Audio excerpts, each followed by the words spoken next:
semua mak-mak para pejuang MPASI. Kali ini aku mau share tentang perkejuan. Jadi kan kita pasti tahu ya, kalau misalnya untuk MPASI itu sering banget setiap emak-emak tuh pasti pengen banget nyiapin keju buat anaknya. Dan emang ya MPASI tuh yang dikasih keju tuh pasti rasanya lebih enak. Lah kita aja doyan ya kan, kita aja doyan makan keju, apalagi anak-anak tuh pasti seneng banget yang namanya makanan yang dikasih keju. Rasanya pasti gurih, lebih endul. Apalagi kalau misalnya kita ya mak yang skill masaknya itu cuma di sini levelnya gitu kan. Nah jadi kalau dikasih keju gitu kan jadi bisa lebih gurih, lebih endes gitu ya kan. Tapi ternyata kan aku kan kerja ya, dan kantor perusahaan aku yang sebelumnya aku sekarang bekerja itu dia adalah supplier bahan baku untuk keju kayak gitu juga. Nah jadi itulah kenapa awalnya aku tahu tentang kandungan-kandungan atau perbedaan kandungan di keju-kejuan ini kayak gitu.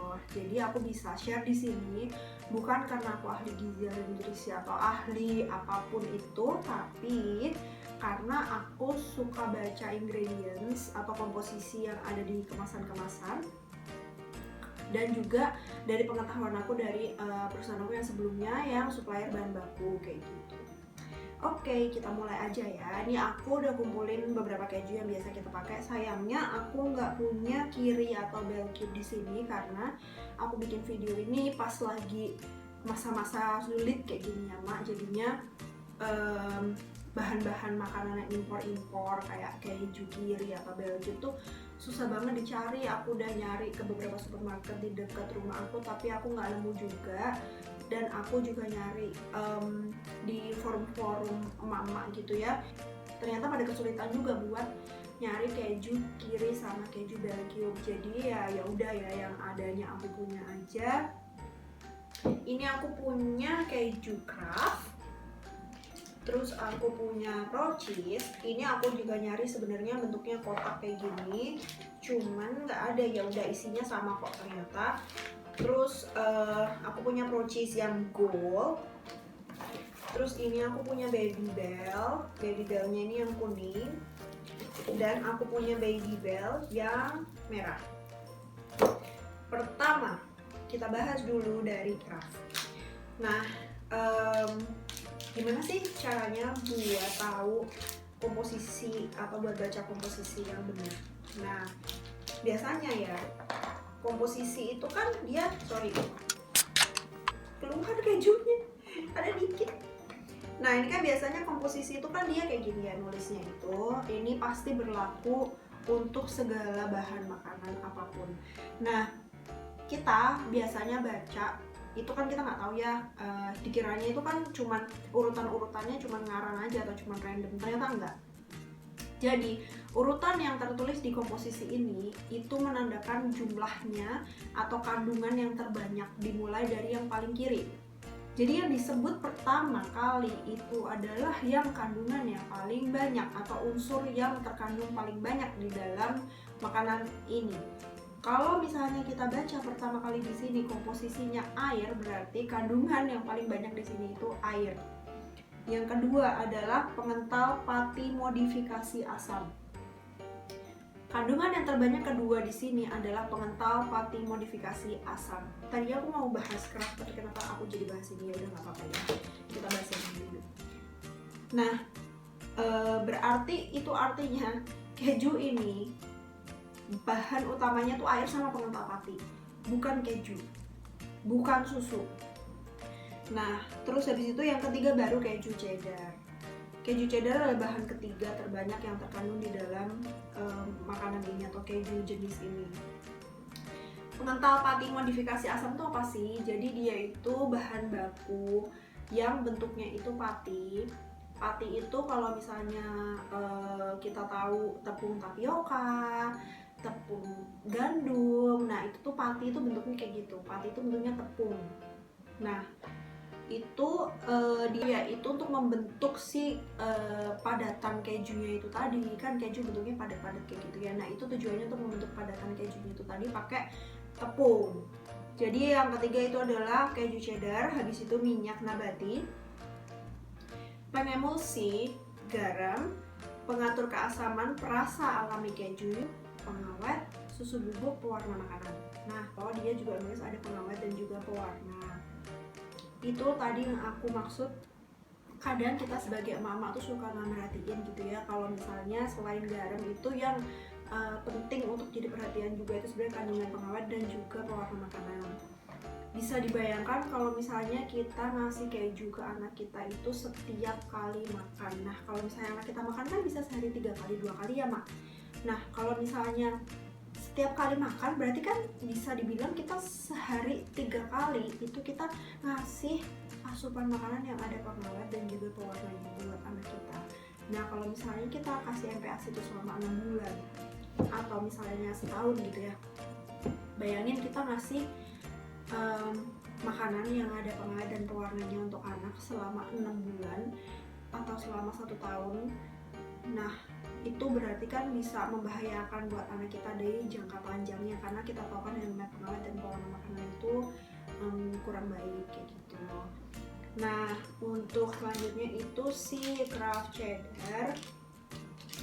Apa kita ke procis yang biasa dulu aja deh ya biar sama. Nah, ini procis yang biasa mirip-mirip sama yang gold sebenarnya. Dia air, keju cheddar, minyak nabati pengental pati, garam, pengatur keasaman, pengawet, perasa keju, pewarna, masih ada pengawet dan juga pewarnanya juga.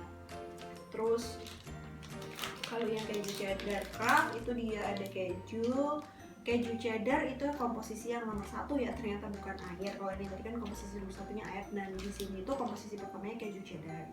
Terus dia mengandung padatan susu. Nah, yang tadi yang aku bilang, padatan susu itu atau dadih susu itu yang sebenarnya bahan yang bakal jadi keju. Nah, kalau misalnya tadi di sini itu dia diganti dengan pengental pati. Kalau di sini dia masih ada padatan susunya. Terus ayam musi, garam, minyak nabati, pati jagung, terus pengatur keasaman, asam laktat pengawet, terus pewarna alami, vitamin D, dan vitamin D terakhir. Nah, ini tetap masih ada pewarna, masih ada pengawetnya juga. Nah, sebenarnya mungkin kalau ada yang lebih paham ya daripada aku, boleh komen di bawah. Sebenarnya pengawet dan pewarna makanan yang ada di keju ini tuh aman nggak sih untuk anak? Karena aku sendiri mikir aku nggak pengen gitu loh ngasih pengawet dan juga pewarna untuk anak aku sehari 3 kali setiap dia makan selama dia MPASI gitu kan. Jujur aku nggak pengen, karena aku takut untuk efek jangka panjangnya. Karena kan kalau misalnya kayak pengawet dan pewarna tuh kan ada karsinogeniknya ya, aku takutnya kayak gitu sih, nggak baik aja buat anak-anak. Nah, kita udah selesai tadi nih sama keju yang lokal, kita sekarang cek keju yang impor. Nah, keju impor ini pertama aku mau ngomong dulu kalau iya ini nggak ada logo halalnya. Tapi aku udah mastiin langsung ke websitenya Babybel kalau dia itu bener-bener 100% hanya menggunakan susu sapi. Jadi dia hanya mengandung apapun yang ada di dalam susu sapi itu dan nggak ada bahan-bahan lain yang selain susu sapi. Oke, nah pertama bedanya apa sih? Nah, yang si keju ini tuh yang kuning tuh dia keju Emmental. Kalau yang merah ini keju jenisnya keju Edam. Keju Emmental itu dia dari daerah Emmental namanya tuh di Swiss. Nah, kalau yang merah ini keju Edam itu dari daerah Belanda. Makanya biasanya kalau kita pulang dari Belanda suka ada nih keju-keju yang merah-merah begini nih ya kan. Nah, ini si Babybel sendiri sih bilang kalau yang merah ini dia bilang keju padat lemak. Kalau yang ini keju kalsium, makanya dia di sini bilang natural source of calcium atau sumber kalsium, dan di sini dia nggak ada ngomong sumber kalsium. Nah, oke, kita cek sih sama-sama ya. Ini kandungan utamanya adalah susu, 98% itu susu. Terus dia mengandung juga kultur bakteri, enzim penggumpal. Nah, itu yang umumnya biasanya kita proses, kita bikin keju. Mungkin mama pada bisa google lah ya, cari-cari gimana sih proses bikin keju. Nah, itu tuh jadi dari susu tadi dikasih kultur bakteri itu tadi, itu yang akhirnya si gumpalan susu itu tadi bisa naik ke atas terus jadi keju deh. Terus dia nggak ada bahan-bahan lainnya sih kalau ini. Jadi dia benar-benar cuma susu 98%, kultur bakteri, enzim penggumpal, dan rening, yaitu tadi bakteri mikroba. Nah, itu dia kalsiumnya 88%, natrium sekitar 700 mg. Cuma nggak ada persentasenya berapa sih ya. Terus yang ini dia juga, kalau keju Emmental dia langsung ada kandungan keju Emmental. Untuk informasi aja, kalau misalnya si keju yang ini tuh dia satu kantong itu sekitar 49.000, 47.000 tergantung supermarketnya atau toko yang mana. Di sini aku nggak mau bilang yang mana yang lebih baik, atau aku mau ngasih penilaian atau ngasih saran nggak boleh yang ini, nggak boleh yang itu, atau kayak lebih baik pakai yang ini, lebih baik pakai yang itu, enggak. Karena sekali lagi kan kita juga nggak tahu ya kondisinya di daerah-daerah atau kayak di tempat emak-emak sekalian itu keju yang impor tuh bisa didapatkan atau enggak, kayak gitu. Nah kebetulan aku kan di Jakarta, jadi untuk barang-barang impor tuh cukup mudah dicari. Cuman kan aku nggak tahu kalau misalnya kayak di daerah Jawa Timur misalnya, itu kan keju yang kayak misalnya Babybel ini bisa dicari atau enggak, aku nggak ngerti.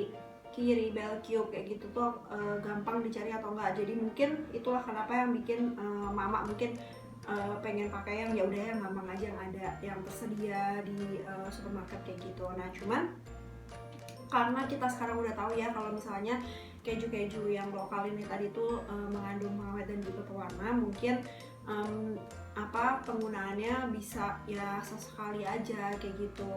Cuman aku nggak tahu ya, sekali lagi aku nggak tahu apakah pengawet pewarna ini boleh atau enggak untuk anak bayi, terutama yang di bawah 1 tahun. Cuman aku pribadi aku nggak pengen. Kenapa? Karena anak yang di bawah 1 tahun itu kan sistem kekebalan tubuhnya dia itu kan belum maksimal. Jadinya kalau misalnya dia nanti kenapa-kenapa, si sistem kekebalan tubuhnya dia itu kan belum bisa melawan bakteri, belum bisa melawan kuman dengan baik kayak gitu. Nah terus juga si sistem pencernaan dia kan namanya juga dia masih belajar mengenal makanan, jadi sistem pencernaan dia juga masih berkembang atau masih belum optimal. Jadi aku juga nggak pengen memberikan sesuatu yang berat buat pencernaan dia kayak gitu. Nah ini tiba-tiba ada bocahnya di sini karena dia udah bangun.